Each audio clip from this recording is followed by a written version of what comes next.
What's going on, people? It's just your boy DJ DD Deviant here, aka D-Rick. And yeah, so first thing, I have to apologize for being away for a while. I finally got my father set up in a nursing home because it took so much time and effort to get everything together for him, getting him new clothes, cell phone, all that stuff, getting all the paperwork together. It was like a whole 4 or 5 day deal where I just had to deal with all that stuff. But finally, I'm getting a little bit of rest and everything is set up, and I'm a little bit more relaxed. Second thing, if you hear the lawnmowers in the background, that's my neighbors cutting their yard, but I want to get a video up today, so I have to do the commentary right now. And yeah, I can't do anything about that. They didn't want to cut their yards when everybody else cut their yards, so now their grass looks like a fucking jungle and everybody else's shit looks good. So now they're cutting the grass right now, so you're gonna hear that in the background of this commentary, and I have to apologize for that. But yeah, so let's talk about this patch and this DLC. So I'm really happy with the DLC. The DLC is really good.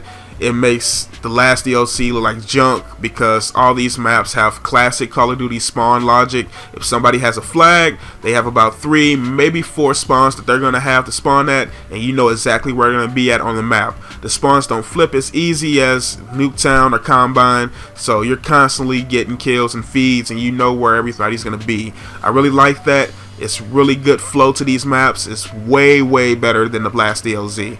I mean, on so many levels. This is Verge, of course, and I don't bring the full gameplay because everybody quit out. You know, as they say, it's the first week, so most of the people who have the maps right now are a little bit more of the try-hard, sweaty type variety. So it's hard to get stuff because once people are getting shit on, they just leave. And that's exactly what happened. I think like 7 people left, maybe 8.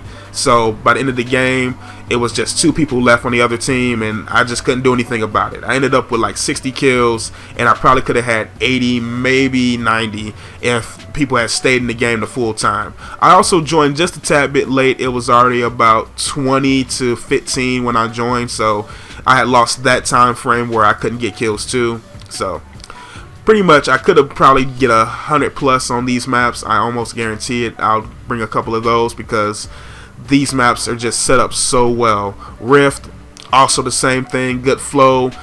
It's got a lot going for it. I like the way it's set up. There's only one spot that makes no sense, so it's like a spot on the outside of the map where you can see where everybody's at, but you can't shoot or do anything. And I kind of understand why they did it, but it doesn't make sense to show people that glass where they can see people but not do anything about it. I'm just saying, if you want no bad engagements, don't show people where people are. But other than that, then you have Knockout. Knockout, I'm not the fondest of, but it does have good flow, and Spire is pretty good too. I mean, it's a little bright for my taste. I don't like those sterile, clean white maps. It's like it's not as interesting to me. So it is what it is, though. But now let's get into this patch.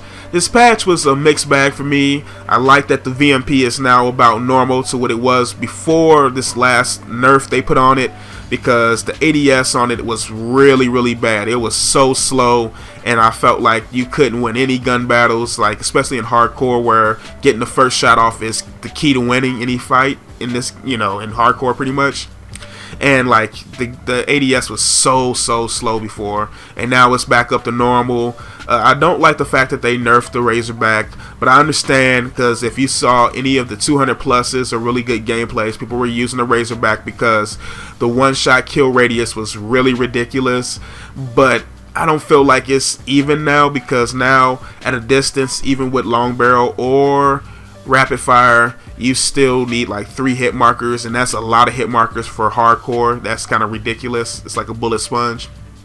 But I mean, yeah, I'm so on the patch. Like I said, it could have been better. It could have been better implemented. So I'm just kind of so on that. Also, they need to update where they fix the frame rate dips. But overall, I'm pretty happy, and I'm glad to be back and bringing you guys content. So hopefully you guys enjoy this video. I died to my own rap, and I didn't even see where the guy was. But yeah, it's been your boy Deviant, and I'm out. Peace.